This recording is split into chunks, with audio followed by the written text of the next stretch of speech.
Good morning, student. Myself, Dr. Nisha Barle from Naveen Kanya girls college Raipur. आज मैं आपको बीएससी थर्ड ईयर के पेपर थर्ड के यूनिट थर्ड जो कि फाइनाइट स्टेट मशीन है उसके बारे में बताने जा रही हूँ। हम सबसे पहले देखते हैं फाइनाइट स्टेट मशीन, जिसको हम लोग हिंदी में परिमित अवस्था यंत्र भी कहते हैं।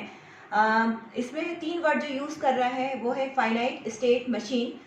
सबसे पहले फाइनाइट नंबर आपको सबको पता है परिमित संख्या क्या होती है। जो कि चीज़ हमें सीमित संख्या के फॉर्म में रहती है उसको हम लोग परिमित बोलते हैं या फाइनाइट बोलते हैं।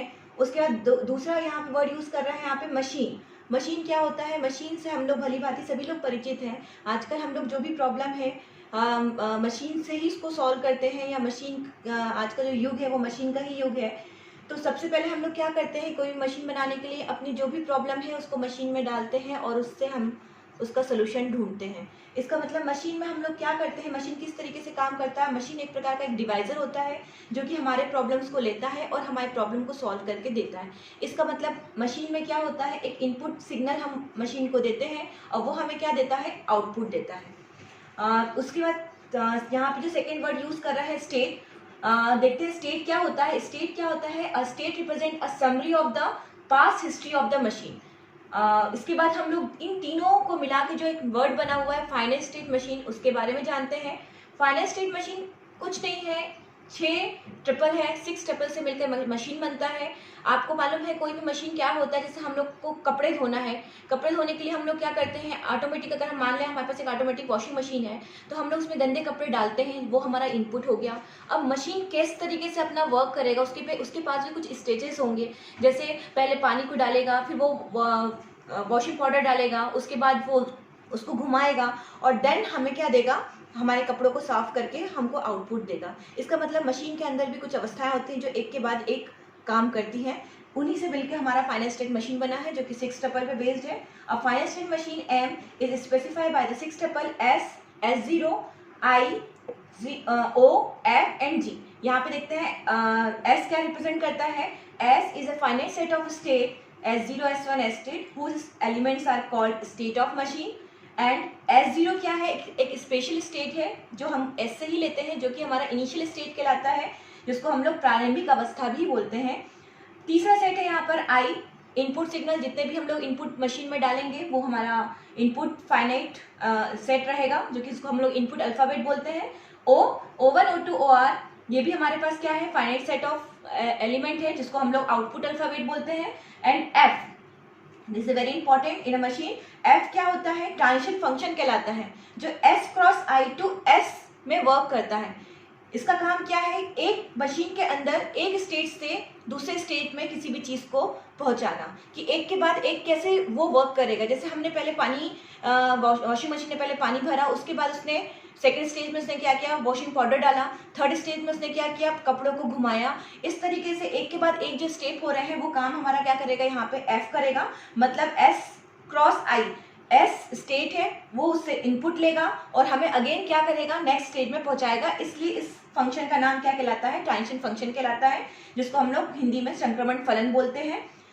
6th जो ट्रिपल था यहाँ पर वो है G। G क्या है, G is a function from S to O।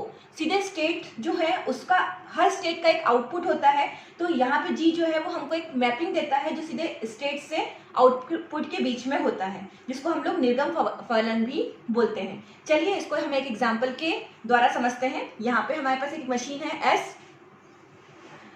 यहाँ पे देखिए S है जिसमें 3 स्टेट दिया हुआ है, S0, S1, S2 and I जो है 2 इनपुट अल्फाबेट दिए हैं यहाँ पर 0 and 1 and 0 is equal to again, sorry O is equal to again 0 and 1। हमारे पास 2 आउटपुट स्टेट अल्फाबेट भी दिए हुए हैं। एंड यहाँ पे जो ट्रांजिशन फंक्शन जिसके बारे में मैं आपको पहले बता रही थी कि F और G हमारे पास एक ट्रांजिशन फंक्शन होता है और एक आउटपुट फंक्शन होता है, जो कि इस टेबल के फॉर्म में यहाँ पर रिप्रेजेंट किया गया है।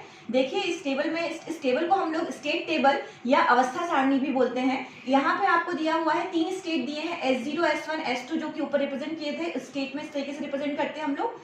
इनपुट सिग्नल, इनपुट सिंबल, जिससे यहाँ पे 0, 1 है तो यहाँ पे हम लोग 0 एंड 1 लिखा जाता है। आउटपुट अल्फाबेट जो यहाँ पे आउटपुट दिए थे उसी के अकॉर्डिंग हम लोग यहाँ पे आउटपुट स्टेट लिखते हैं। अब यहाँ पे F जो हम लोग बोल रहे थे S क्रॉस I से S के बीच में होता है, वो उस फॉर्म में डिफाइन होता है। S पहला स्टेट है, S S0 ने 0 इनपुट लेके कहाँ पहुंच रहा है, वो S1 में।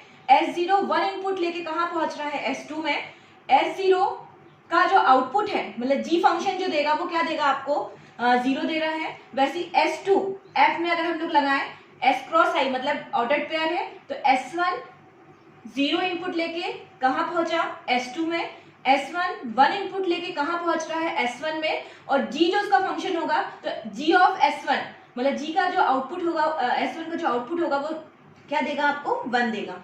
वैसे ही सिमिलरली हम S2 को भी डिफाइन करते हैं। इस पूरे टेबल में आपको दिख रहा है कि यहाँ पे डबल एरो लगा हुआ है, जो कि इनिशियल स्टेट को बताता है कि आपका मशीन चालू कहाँ से होगा।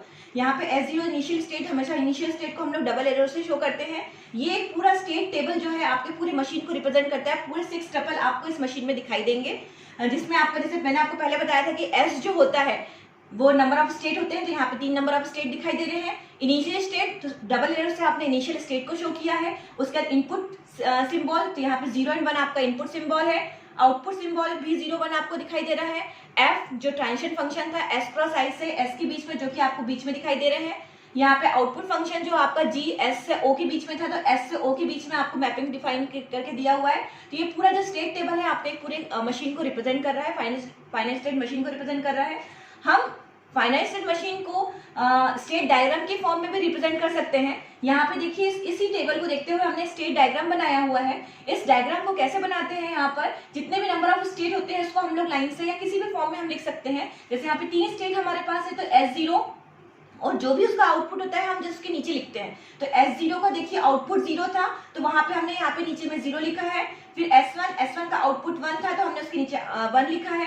वैसे S2 का आउटपुट 1 था, तो यहाँ पे हमने क्या लिखा है, 1 लिखा है। उसके बाद हम इसके मैपिंग को शो करते हैं। अब देखिए यहाँ पे डबल एरो से मैंने किसको शो किया है कि वो यहाँ से इनिशियल स्टेट से शो होगा, चालू होगा। उसके बाद हम लोग क्या करेंगे, यहाँ पे S0 देखिए लिखा है, S0 0 इनपुट लेके कहाँ पहुंचा, S1 में। तो S0 0 इनपुट लेके कहाँ पहुंच रहा है, S1 में। तो इस तरीके से वैसे S0 1 इनपुट लेके कहाँ पहुंच रहा है, S0 में, इसलिए यहाँ पे सेल्फ लूप टाइप का दिखाई दे रहा है। फिर S1 0 इनपुट लेके कहाँ पहुंच रहा है, S2 में। तो S1 0 इनपुट लेके कहाँ पहुंच रहा है, S1 में। तो यहाँ पे आप 0 कर लीजिएगा, मिस्टेक हो गई है थोड़ा सा लिखने में। इसी तरह जैसे ये जो हमने शो किया है, जैसे आपको मैपिंग बताई थी, वो इस फॉर्म में डिफाइन है। देखिए यहाँ पे S0 0 लेके कहाँ पहुंच रहा है, S1 में। तो या तो आप इस फॉर्म में लिखिए या तो आप टेबल फॉर्म में लिखिए। तो टेबल फॉर्म में हमको पढ़ने में इजी हो जाता है, इसलिए हम लोग इस फॉर्म को ना लिख के टेबल फॉर्म में लिखते हैं। आपको क्वेश्चन पेपर में आपको इस ये वाले फॉर्म में भी मैपिंग दी जा सकती है। यहाँ पे F फंक्शन देखिए, S क्रॉस I हमारे डबल पेयर है, और जो हमको मिलेगा वो क्या मिलेगा, सिंगल पेयर मिलेगा। जैसे आउटपुट सिंगल से सिंगल में जाता है, तो S0 से 0 में जा रहा है। यहाँ पे हम लोग क्या कर रहे हैं, एक एग्जांपल के थ्रू समझते हैं। चलिए हम लोग एक इनपुट ले लेते हैं 1 1 0 0 1 0। इस इनपुट को हम लोग इस मशीन में भेजते हैं और देखते हैं कि इसका आउटपुट हमें क्या मिला। देखिए यहाँ पे पहले 1 1 0 0 1 0 हम जो इनपुट लिए थे, यहाँ पे S0 1 इनपुट लेगा। तो S0 अगर 1 इनपुट लेता है तो वो कहाँ पहुंचता है, अगेन S0 में ही, और हमको क्या देता है, आउटपुट 0। फिर नेक्स्ट क्या लिया है यहाँ पे 1, फिर S0 1 इनपुट लेगा तो कहाँ पहुंचेगा, अगेन S0 में ही। अभी तक हम लोग S0 में ही है। उसके बाद अब नेक्स्ट क्या लेगा वो यहाँ से 0। तो S0 जो है अगर वो 0 इनपुट लेगा तो वो कहाँ पहुंच रहा है, अगेन S1 में। अब S1 में हम आ चुके हैं, S1 से फिर वो दूसरा इनपुट चौथा इनपुट लेगा क्या, 0। अगर S1 से वो 0 इनपुट लेता है तो अगेन कहाँ पहुंचता है, S2 में। उसके बाद फिर हम थर्ड लेते हैं S1, फिफ्थ 1 लेते हैं। तो यहाँ पे अभी हम S2 में है, S2 से अगर वो 1 इनपुट लेता है तो अगेन कहाँ पहुंचता है, S0 से। और फिर वो लास्ट इनपुट लेता है क्या, 0। तो S0 से अगेन वो 0 इनपुट लेता है तो कहाँ पहुंचता है, S1 में। इस तरीके से हाँ, ये इनपुट जो है इस मशीन में इस तरीके से वर्क करता है। देखते हैं इसको। देखिए यहाँ पर मैंने इसको बताया हुआ है। यहाँ पे देखिए f ऑफ S0 1 इनपुट लेके मैंने आपको बताया था S0 में पहुंचेगा और क्या आउटपुट दे रहा है वो 0। वैसे f ऑफ S0 1 इनपुट लेके कहाँ पहुंचा, S0 में आउटपुट्स ने क्या दिया, 0। तो हमको जो आउटपुट्स मिल रहे हैं वो इस तरीके से मिल रहे हैं। पहले जब इनपुट हमने भेजा तो हमको S0 मिला, फिर दूसरा इनपुट भेजा तो हमको फिर से S0 मिला, फिर से हमने इनपुट भेजा तो हमको S1 मिला। इस तरीके से हमको ये सीरीज मिलता है जिसके आउटपुट्स के नीचे लिखा हुआ है। इसका मतलब हमको मेन फाइनली आउटपुट क्या मिलता है, 0 0 1 1 0 1। इस तरीके से ये जो हमने इनपुट भेजा था 1 1 0 0 1 0, उसका आउटपुट हमें क्या मिल रहा है, 0 0 1 1 0 1। ठीक है। अब ये तो सिंपल सा एग्जांपल था, हम कोई भी प्रॉब्लम को सॉल्व करने के लिए मशीन को डिजाइन कर सकते हैं। देखिए यहाँ पे मैंने एग्जांपल लिया है, बहुत इंपॉर्टेंट एग्जांपल है। Design a finite state machine that receive the set 0 1 2 as a input and produce an output such that the output is equal to the modulo 3 sum and of the digit is the input of sequence। मतलब हम अगर input 0 1 2 भेज रहे हैं तो हमको जो output चाहिए वो आउटपुट हमको किस फॉर्म में चाहिए कि इन तीनों इनपुट का वो क्या हमको करके दे, मॉडुलो 3 सम के फॉर्म में हमको आउटपुट चाहिए। और इसको हमको एक मशीन के थ्रू हमको इसके लिए मशीन डिजाइन करनी है। मशीन डिजाइन करना है इसका मतलब आपको पूरे के पूरे 6 ट्रिपल चाहिए, जिसमें हमारे पास नंबर ऑफ स्टेट्स होने चाहिए, इनिशियल स्टेट होना चाहिए, इनपुट सिंबल आपको दिया हुआ है, आउटपुट सिंबल भी चाहिए, आपको अल्फाबेट चाहिए, एंड देन आपको चाहिए क्या उसमें किस तरीके से ट्रांजिशन फंक्शन बनेगा और उसका आउटपुट फंक्शन बनेगा। यहाँ पे देखिए सबसे पहले आपको सबको मालूम है, ये रफ वर्क मैंने यहाँ पे किया हुआ है, इसको आपको लिखना नहीं है, सबसे समझाने के हिसाब से है। आपको सबको मालूम है कि मॉडुलो 3 सम क्या होता है। अगर हम यहाँ पे मॉडुलो 3 देखिए, प्लस के नीचे 3 लगा हुआ है, मॉडुलो 3 का सिंबल है ये 0 1 2, यहाँ पे भी 0 1 2। यदि हम सम करें 0 + 0 0 होता है, 0 + 1 1 होता है, 0 + 2 2 होता है। वैसे 0 + 1 0 1 होता है, 1 + 1 2 होता है, और 1 + 2 कितना मिलता है हमको 3 मिलता है। क्योंकि ये मॉडुलो 3 सम है इसलिए उसका आउटपुट हमको 3 ना मिलके, उसका सम 3 ना मिलके हमको क्या करना पता है आपको सभी को, हमको उसको 3 से डिवाइड करना पड़ता है। जब 3 से उसको 3 को डिवाइड करोगे तो उसका हमको जो रिमाइंडर बचेगा, जो उसका शेष बचेगा वो क्या मिलता है 0, जिसको हमको यहाँ पे लिखना पड़ता है। इसका मतलब हम यहाँ पे मॉडुलो 3 के सम में हम उसको जब सम करेंगे तो यहाँ पे 3 ना लिख के हमें क्या लिखना पड़ेगा 0 लिखना पड़ेगा। वैसे ही सेम 2 + 0 2, 2 + 1 3 होता है, लेकिन 3 ना लिख के हमको उसका शेषफल लिखना पड़ता है 3 से डिवाइड करके, वो जो है 0।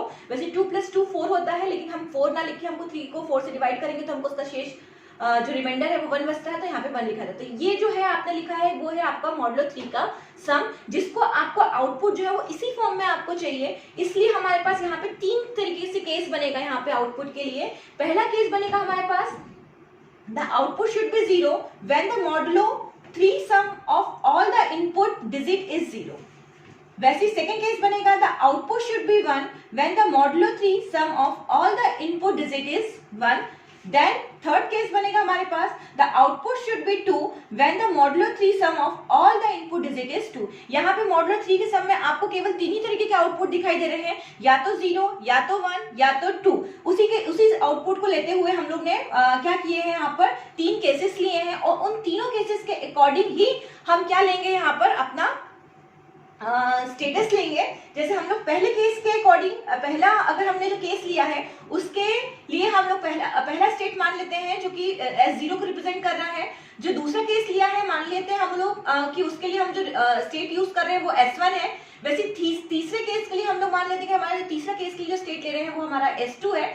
और हम इसी तीनों केसेस को लेते हुए जो हमने वहाँ पे मॉडुलो 3 का जो मैंने रफ वर्क बताया था उसका हमने स्टेट टेबल तैयार किया है। देखिए स्टेट टेबल में यहाँ पे 3 स्टेटस मिल गए 3 केसेस के अकॉर्डिंग, S0, S1, S2। हम S0 से चालू कर रहे हैं इसलिए हमने इसको डबल सिंबल से डबल एरो शो किया है। इसके बाद मैंने आपको बताया था 3 इनपुट मिल रहा है हमको 0 1 2, जिसको हमने इस फॉर्म में लिखा है। आउटपुट जो मिल रहा है वो हमको अगेन S0 को जो आउटपुट है केस 1 के अकॉर्डिंग उसका आउटपुट हमको क्या मिल रहा था 0, S1 के अकॉर्डिंग हमको आउटपुट कितना मिल रहा था 1, S2 के अकॉर्डिंग हमको आउटपुट कितना मिल रहा था 2। जो 3 केसेस हमने लिया था उसके अकॉर्डिंग आउटपुट। अब देखते हैं कि जो अंदर की जो वैल्यूज लिखी हुई हैं, इनिशियल एफ जो है ट्रांजिशन फंक्शन, वो किस फॉर्म में लिया गया है वो आप देखिए रफ वर्क में मैंने आपको कराया था। जब 0 + 0 को मैंने सम किया था तो वहां पे आपको 0 मिल रहा था उसका आउटपुट, मतलब वो किसको रिप्रेजेंट कर रहा है पहले केस को, इसलिए यहाँ पे S0 आया है। वैसे जब हमने 0 + 1 लिया था फर्स्ट रो में तो वहां पे हमको क्या मिल रहा था 1 मिल रहा था, उसका आउटपुट 1 मिल रहा था, मतलब वो केस 2 को रिप्रेजेंट कर रहा है, जिसके लिए हमने कौन सा स्टेट लिया है S1 लिया है। वैसे हम लोग हर इस चीज जो हमने वहां पे मॉडुलो 3 का रफ वर्क लिखा था, जहां पे 0 मिल रहा है वहां पे हम S0 लिखेंगे, जहां पे 1 मिल रहा है वहां पे हम S1 लिखेंगे, और जहां पे 2 मिल रहा है वहां पे S2 लिखेंगे। तो इस तरीके से आपका इंटरनल एफ जो है ट्रांजिशन फंक्शन तैयार हो जाएगा, और ये जो टेबल है वो हमारा ट्रांजिशन टेबल बन जाएगा। और इसी टेबल को देखते हुए हम क्या बना सकते हैं, ट्रांजिशन डायग्राम बना सकते हैं। आपको मैंने पहले बताया था स्टेट्स को हम लोग सर्कल में लिखते हैं और जस्ट उसके नीचे हम लोग क्या लिखते हैं आउटपुट, और वैसे ही हम लोग फिर एरो दे देके, जैसे S0 जो है वो 0 इनपुट लेके S0 में पहुंचा, तो इस तरीके से हम लोग उसको रिप्रेजेंट करते हैं। इसी तरीके से जो एग्जाम्पल मैंने आपको बताया बताया है उसी तरीके के एग्जाम्पल और है जो कि बहुत इंपॉर्टेंट है, ये आप लोग के लिए है, आप लोग करिए इसे। Design a finite state machine M which can added to binary number. आपको ऐसी मशीन डिजाइन करनी है जो कि दो बाइनरी नंबर को क्या करता हो, सम करता हो। Thank you.